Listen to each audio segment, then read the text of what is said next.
How's it everyone? Today I'm here with my WWE Hell in a Cell 2018 pay-per-view. Of course, Hell in a Cell aired live on the WWE Network Results pay-per-view tonight. And overall, I gotta say, coming out of Hell in a Cell, even though I did think it was a really good pay-per-view, it definitely could have been a great show. It was on the track to being a great show, but of course, in WWE fashion, they just cannot end on a strong note. The last, 25% of the show just went, the first 75% of the show was great, but the last half, like the last hour to hour and a half-ish around there, just could not finish strong and, prevented the show from being great. Like I said, it was definitely on track to being a great show, potentially WWE pay-per-view of the year.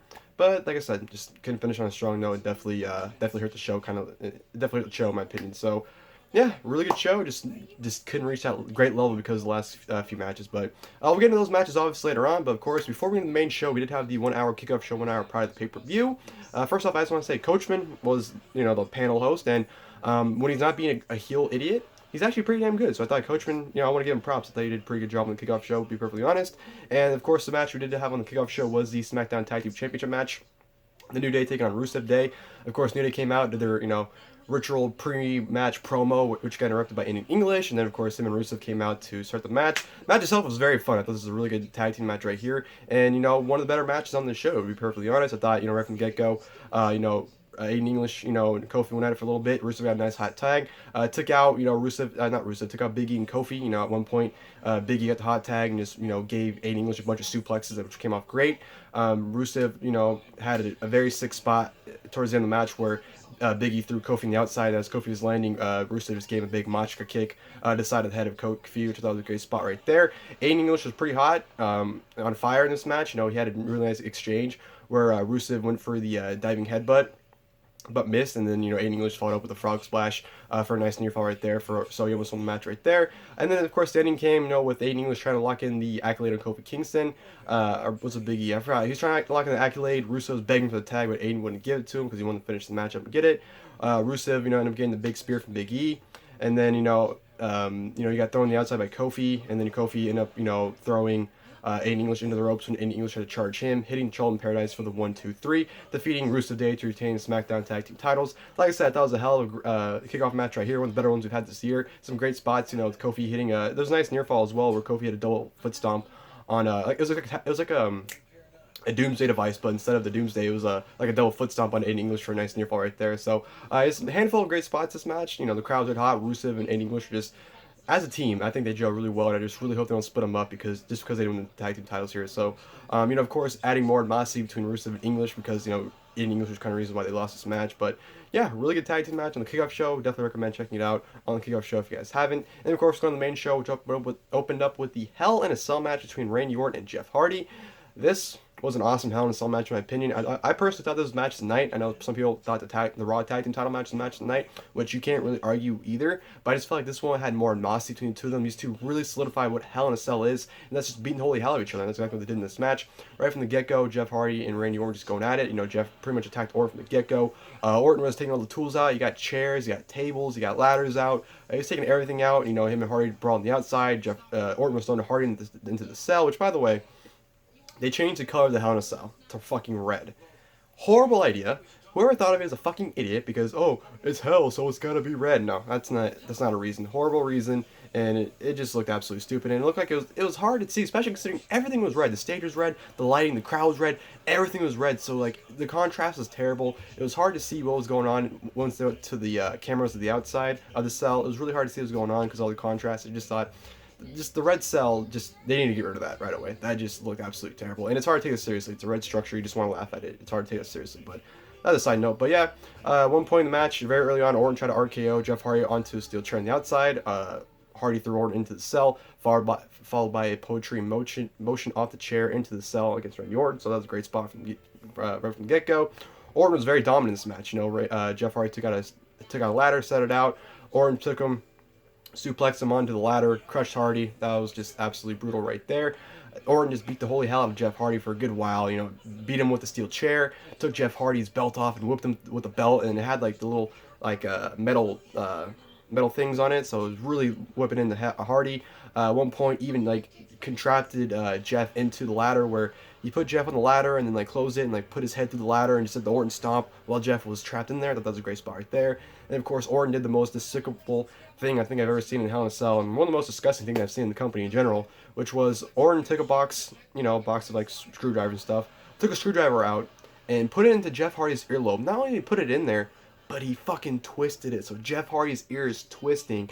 Oh my god. Like, I thought the finger thing was bad enough, but that was just a whole new level. That was by far one of the most disgusting things I've ever seen in wrestling. That was just very, very cringeworthy. I'm getting chills just thinking about it. It's so disgusting. But as he's doing that, Orton's firing up, or not Orton, Hardy's firing up. Hardy low blows him. Hardy fires up, starts beating Orton with the belt to the point where Orton's back's bleeding because of all the metal rods on the belt, just beating the shit out of Orton. Beating Orton up with the chair to the point where Orton's leg actually got cut open pretty bad, where a piece of meat was actually hanging out of Orton's leg. I don't know if it was meat or skin or what, but Orton's leg was just hanging. It was pretty nasty. But Jeff Hardy took out Orton. Orton tried to hit RKO. Jeff Hardy countered to Twist of Fate, put a steel chair on top of Randy Orton, hit a Swanton bomb on top of Randy Orton for two count right there, which is kind of shitty near fall because like right at 2 Orton kicked out, so that was kind of like a John Cena thing right there to kick out right at 2 instead of waiting for the 3 count. But that was a 2, and then of course Jeff Hardy set up for another Swanton where he got a table, threw on the table, put 2 ladders in the ring, one small one, one big one. Hardy goes to the big one, and then he grabs the top of the cell and he starts scaling it and like swinging back and forth to the point where you're thinking, what the fuck's this guy doing? And then as he goes for like the final swing, well, first off, it kind of fucked up because the camera angle they got, Orton clearly gets out of the way earlier than he's supposed to, because by the time like Jeff Hardy came up and went back for the final swing, Orton was already got off the table like a minute ago. So like it came off extra shitty because Orton got I guess Orton didn't know when he was gonna fall, so he just got out of the way because that was when he was supposed to fall. But Hardy didn't fall, Orton got out of the way, and then Jeff comes crashing down through a table face first. And I know people hated this finish because he hit went down. Referee said, "Oh, the match is over. No, he's hurt. Put the cell up." Orton pins Hardy, and the referee's refusing the count. I'm thinking, what the fuck are they doing? And the referee's yelling at Orton, "No, he's hurt. I can't count." And Orton's yelling, "Do your fucking job and count." So the referee's like, like literally, he gets mad and counts to 3, and that's it. Randy Orton defeats Jeff Hardy like that. I know a lot of people hated the finish. Me, I didn't mind it because they played it off that Hardy fell face first. Like, when you watch it, I know he puts his hands in front of him, but I guess the way they're trying to go was that Jeff went face first to the fucking table, which, by the way, the table exploded. It wasn't like a regular table break. Like, that table fucking disintegrated when he landed. And, like, he bounced up and landed on his back. Like, it was a pretty brutal fucking bump. And I know he's taken worse bumps in the world, but it's still, like, I understand what they're going for. But the referee just made it worse. Like, the referee didn't make it work. The referee, saying that, "Oh, the match is over, he's hurt," which is like, first off, we've seen Jeff Hardy do worse things. Secondly, I didn't see anyone saying that, Shane McMahon was hurt WrestleMania 32 and jumped up the fucking cell and missed. He still fucking continued. The referee didn't call it off then. So it's like, there's been worse bumps in a Hell in a Cell match, yet all of a sudden this one's like, "Oh, nope, the fucking match is over, can't do it." And the fact that Orton covered him, and the referee's like, "No, I'm not fucking covering him, he's injured." But it's like, think about it, ref, if he's injured, he can't kick out. Count to 3, and that's it. I don't know. I just thought the whole angle with the referee refusing the count came out very, very shitty, and made the referee look like a complete fucking asshole for not, refusing to do the one job he's supposed to do in this match. I don't know. But of course, Orton beats him. The crowd's pissed with the finish. People are, but the finish worked. From what I've heard, people in the crowd were crying and were really concerned about Jeff. So definitely worked. Jeff got stretched out, of course. So yeah, that was an insane opening match. Like I said, great Hell in a Cell. I thought they utilized, the cell could be utilized a lot more. But, with that big-ass fucking structure they have now, it's almost nearly impossible to really use it. So I thought that, them beating the shit out of each other in Cell, played perfectly. So Orton Hardy, fantastic opening Hell in a Cell match. Really enjoyed it. Thought it was great stuff. Like I said, personally, my match of the night. From there, I'm going to go to the SmackDown Women's Championship match. Of course, Charlotte Flair defending against Becky Lynch. Right from the get-go, Charlotte and Becky go at it, but, very early on, Becky gets the upper hand, starts working on Charlotte's shoulder, and that's pretty much the majority of the match is Becky working on Charlotte's shoulder.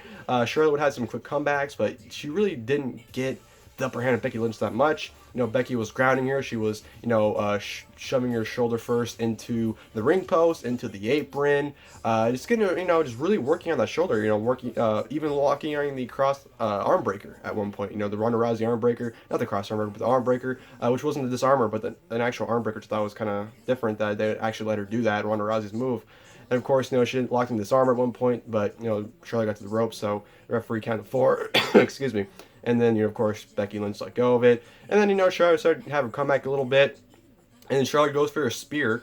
Which, by the way, Charlotte was very sloppy. Like, I don't know what the fuck it is with Charlotte, but every time I watch her, she's the one fucking up constantly, and it blows my mind. And this takes me back to this. I remember SummerSlam 2016 where she looks extremely sloppy against Sasha Banks, and it's just like every big match she's in, it seemed like she's just so sloppy and just doesn't know what the fuck she's doing when it comes across. But Charlotte goes for a spear, and I guess what was supposed to happen was Becky was supposed to cradle it. But I don't know what happened. You know, it looked like Charlotte the spear, and all of a sudden Becky like ended up on top of her. It came out pretty shitty, to be perfectly honest. But long and behold, Becky Lynch, 1-2-3, defeats Charlotte Flair. So Becky Lynch is the brand new SmackDown Women's Champion, which I was very happy about. She should have won the title at SummerSlam, so, you know, I don't know why they just didn't do it there instead of here. But, yeah, Becky Lynch defeats Charlotte, brand new SmackDown Women's Champion. Like I said, really good match. That, you know, Becky working on Charlotte's shoulder. And, you know, Charlotte, you know, besides her fucking up as usual, I thought she had a really good comeback for the most part. And just the finish got fucked up as usual, but...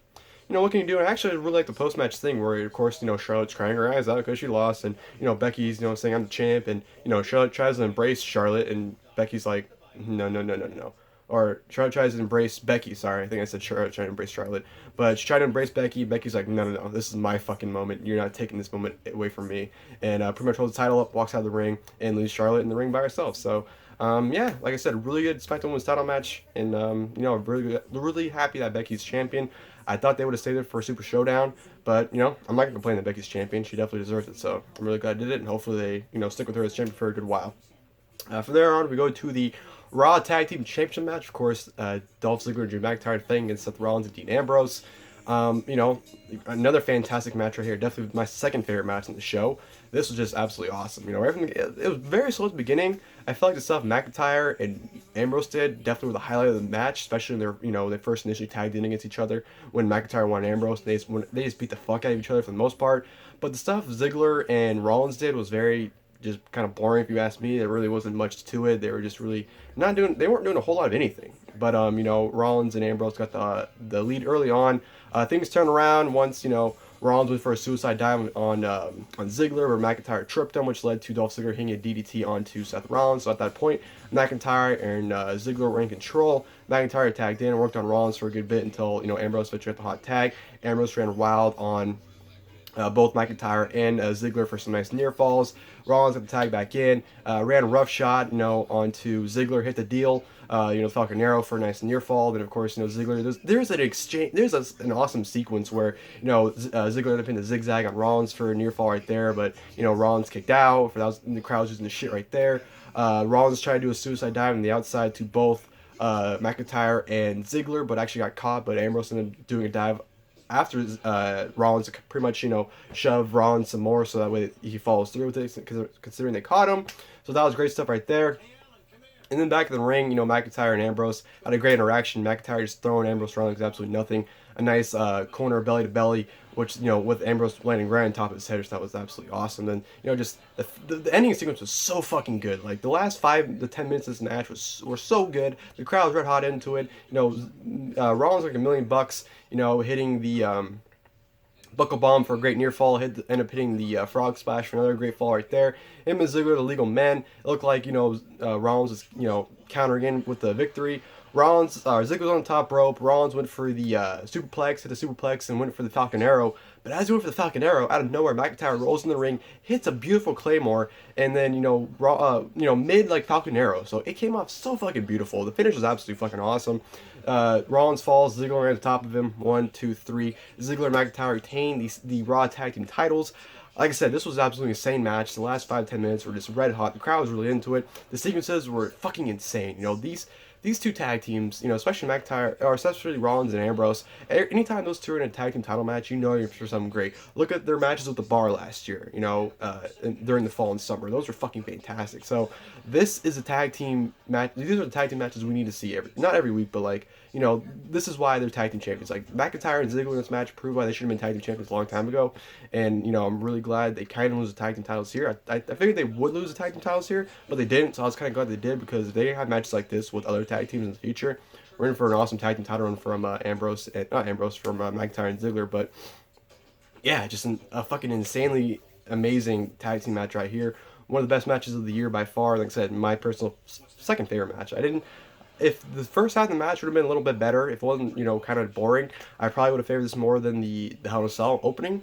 But, you know, like I said, considering the first half is kind of like, not really too much happening, kind of boring, to be perfectly honest. That's what kind of lowers the match a little bit down for me personally. But, like I said, the ending sequence and just, you know, the last half of the match is absolutely fucking awesome. So, can't discredit them for that. From there, I'm going to go to the WWE Championship match. Of course, AJ Styles defending against Samoa Joe. This was another great match from both men. I just felt like they went out there and had a really good match right from the get-go. AJ was just running roughshod on Samoa Joe.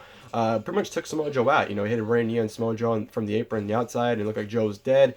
You know, hit Joe into the announce table, and Joe was just selling his ass like he was dead, so I thought that was great.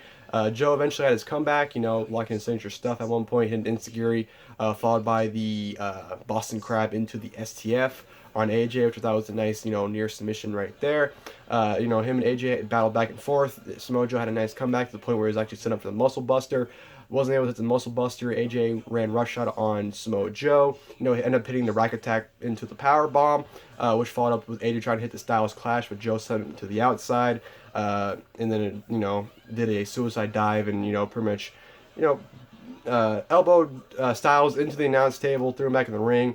Ended up going for the enziguri, hits it, but AJ follows up the pay leg. Off the pay leg, AJ hits a 450 splash for a great near fall right there, so they're definitely setting up for some great stuff.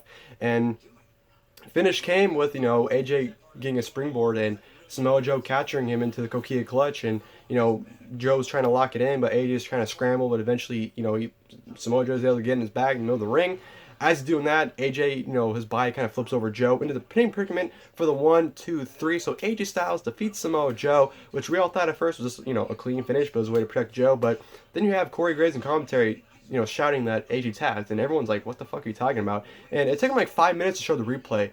So right before the referee hits a 3 count, because the referee's on one side looking for the pin, and the hand that the referee can't see, right after the 2 count, before the 3 count, AJ taps out. So storyline wise, Samoa Joe submitted AJ, but the referee wasn't in position to see it. So AJ retains off because the referee failed to submission. Samoa Joe's pissed, he's furious, he runs backstage to the page, which is later on shown to show that, you know, they're going to have a rematch of Super Showdown, which I guess is the no disqualification match. They didn't really specify. Joe just said he wants no countouts, no disqualification, he wants nothing, pretty much, he wants no rules against AJ, and Paige said, well, there must be a winner, so yeah, let's do that. So I guess the no DQ match, Super Showdown, between AJ and Joe, which to me doesn't make really any sense. I thought they'd go to submission match route because, you know, it's the whole thing with, you know, Coquilla Clutch versus the Calf Crusher. I thought that'd be the story going into the Super Showdown match, but I guess this is going to be no DQ. But yeah, like I said, fantastic matchup. They didn't really play up the submission all that great, though. Like I said, you were just confused because you had Corey Graves shouting that Samoa Joe submitted AJ, and they didn't show the replay for a good 5 minutes, it seemed like, before they showed you, like, oh yeah, here's a different angle where where AJ taps out. So I don't know, I just felt like they played it off pretty shittily, but, you know, what can you do? They're having a rematch, Super Showdown, so, you know, it should be another great match, nonetheless, especially with stipulation added to it. Stipulation should have been implied here, but, you know, what can you do? AJ and Joe, once again, 3 weeks, so not really much to complain about there. And then, of course, at this point, this is where the show starts to go down starts to go down. So we have the mixed tag team match between Daniel Bryan and Brie Bella versus Miz and Maryse, and right from the get-go, you know, Maryse and Brie are legal, and then, you know, Maryse tags out the Miz. So the whole gimmick of the match is anytime Brie tags in, Maryse immediately tags back out to Miz, so it's Bryan and Miz, and that was the gimmick of the match. And it really ruined it. You know, I wasn't expecting an amazing match, but I felt like Bryan and Miz could at least pull it out to at least make it good, but I just felt like the constant stops and the tags just really, you know, put a burden on this match, and there really wasn't anything noteworthy in this match besides, you know, pretty much the last 5 minutes or so where, you know, Brie and Maryse are finally legal. You know, Brie goes off on Maryse. At one point, you know, Miz and Bryan, or Brie's beating on Maryse, and then I think Brie goes for a pin, but Miz breaks it up or pulls Brie off of Maryse. Bryan attacks, you know, Miz. He's pissed off. He's infuriated. And then, of course, you know, Bryan and Brie do the stereo, you know, yes kicks before. But, of course, the final one, you know, Miz and Maryse roll out. Big brawl ensures. Back in the ring, you know, Brie, Maryse, you know, and then Brie pushes Maryse in the Miz. Miz flies out. And Maryse and Brie, like, rolls up Maryse, but somehow Maryse, like, ends up on top of Brie. Like, it's a very shitty finish. And Maryse ends up on top of Brie. And 1, 2, 3, Miz and Maryse end up beating Bryan and Brie. And yeah, that was pretty much that. There really wasn't much to this match. like I said, the Bryan and Miss stuff were okay. There really wasn't much to from those two, but they're very limited, like I said, because they were really teasing the fact that, oh, the fans want to see Brie beat the shit out of Maryse. So, Brie was tagged in, but Maryse immediately tagged back out. So it really ruined the flow of the match, and I don't know, not a whole lot happened, and I really wasn't into it. And the finish was fucked up, of course, with Brie doing the cradle, but Maryse ended up on top of Brie somehow. I don't know, very, very, just nothing of a match, if you ask me. And then from there, we go to the Raw Women's Championship match. Ronda Rousey defending against Alexa Bliss. Okay, here's my thing with this match. It wasn't bad by any means, but I could not be interested in that match for the life of me. I tried to watch it, but my attention span was constantly zooming out. I couldn't care less about that match just because this is a match. The match they had here was a match they should have had at SummerSlam. When you have a match where Ronda Rousey just destroys Alexa Bliss like that in a matter of 4 minutes at SummerSlam, and then here you want them to have a 14-minute match where Alexa Bliss looks credible against her, no, that's not how you do it. If you're going to do it, at least do this match here and then do the squash for the rematch. You don't fucking have someone squash someone and then all of a sudden they struggle to beat that person the next show. It's fucking stupid. That's exactly what they did here. They told a good story. Alexa Bliss had some good offense. She worked on the ribs for the most part. Ronda did some decent selling for the most part from what I saw. But I just, like I said, this is a match they should have at SummerSlam. If they had this match at SummerSlam, I probably would have enjoyed it a hell lot more. But considering the match you got at SummerSlam, there was no way you could have expect me to believe that Alexa Bliss had the upper hand on Ronda Rousey at all, ever. So that really took a toll on that match. It just, it just dragged on. Natalya gave Alicia Fox a suplex on the outside at one point, and Alexa Bliss, was mocking Ronda Rousey with their, angry face, and that pissed off Ronda. Ronda ran roughshod, hit a gut wrench powerbomb on Alexa, followed by the judo throw and Samoan drop, followed by the arm breaker for the submission victory. So Ronda Rousey retains the championship against Alexa Bliss. And what can you do? And then we go to the main event, which you didn't think things could get worse, but somehow it did. Hell in a Cell match for the Universal Championship. Roman Reigns versus Braun Strowman. Referee Mick Foley. So the first couple minutes of this match weren't bad. Your typical Roman Reigns main event now, where it's a hot shot finish, where Reigns is going for Superman punches and Strowman's just dominating him, throwing him left and right. Long story short, very early on in the match, Strowman, I think he counters like a third Superman punch into a choke slam and pins Roman. And Mick Foley has one job, right? Somehow, in this match, after the choke slam, 1, 2, 3. He counts as 3. And Strowman's like, what the fuck? And Foley's like, no, it's a 2 count. He clearly counted the 3. Like, it was clear as day Foley hit the 3 count. And then Foley's in playoff, no, it was 2. It's like, come on, man. You had one fucking job, and you can't even fucking do that. But yeah, Strowman hit a running power slam. Reigns kicked out. They brawl on the outside. Reigns teased to spear Strowman through the cell, but Strowman hit him with the steel steps. Reigns speared him through a table in the corner, in which, Strowman kicked out. There really wasn't much to this match. They were just doing the regular stuff. It wasn't bad, but they just weren't doing anything. Then all of a sudden, about 15 minutes or so in the match, they're both out. They're both knocked out. They don't know what the fuck they're doing. They're both laying in the ring. And then all of a sudden, McIntyre and Ziggler pop out of nowhere. They're trying to break in. And then, of course, here comes Ambrose and Rollins to make the save. They brawl at them. And then for like 10 minutes, fucking these four men, these two teams, are brawling. They're brawling in the cell. They're brawling into the cell. Ziggler tries to run off, but they throw him back. And then all of a sudden, Ziggler just decides to climb the cell for no fucking reason. I guess that's his way of escaping. And then Rollins like, fuck it, I'll climb too. So Rollins is up there, and then McIntyre goes, fuck it, I'll come too. So McIntyre climbs, so it's, 2-on-1 on cell, and then all of a sudden Ambrose fucking comes up, which Ambrose takes an hour to get on top of the cell. He has a kendo stick, beats up McIntyre with it. Him and McIntyre lay each other out, they do a double clothesline, knock each other down.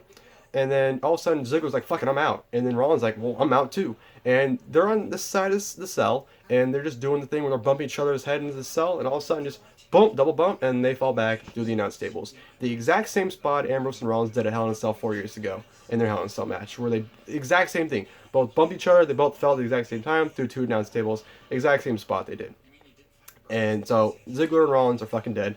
Ambrose and McIntyre seemingly dead on top of the cell, and Strowman and Reigns haven't fucking moved in about 10 minutes here. And then all of a sudden, Brock fucking Lesnar's music hits. And Brock comes out. Brock's just black shirt, doesn't give a fuck. And then bearded Brock, by the way, fucking, you know Brock means fucking business when he has a fucking beard. You don't fuck with bearded Brock. That's a fact. And then Brock comes out. Heyman's yelling at the referee to give me the fucking key.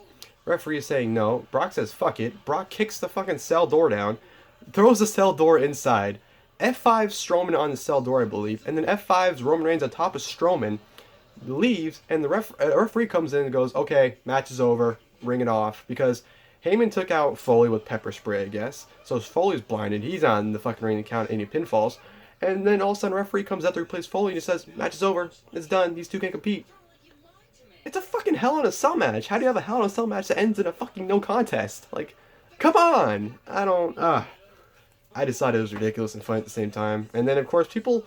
It blows my mind. People are faulting Brock for this. I see people right away, fuck you, Brock, you fucking ruined everything. Which, in my mind, thinking, you realize Strowman and Reigns weren't doing shit for about 15 minutes. They're just laying there. Brock literally just F5'd them. And the thing is, if Reigns would have pinned Strowman, people would have been pissed anyways. But at least with them doing this, they can do a storyline where Braun gets pissed, and then Stephanie McMahon, or, you know, whether it's Stephanie or Baron Corbin, they award him back the briefcase. Say, you know what, you got fucked. Here you go. Here's another shot because Lesnar ruined your shot the first time. If they don't go that route, then I really don't know what the fuck this was set up for.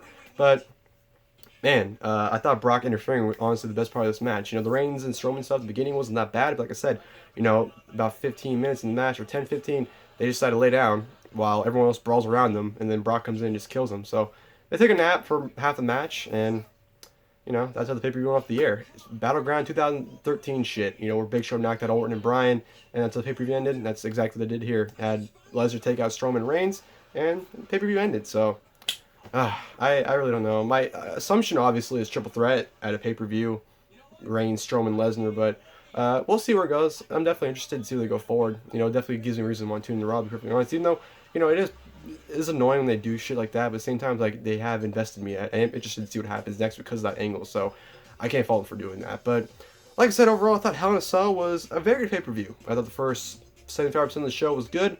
The last three matches kind of dragged it down, and, you know, didn't drag.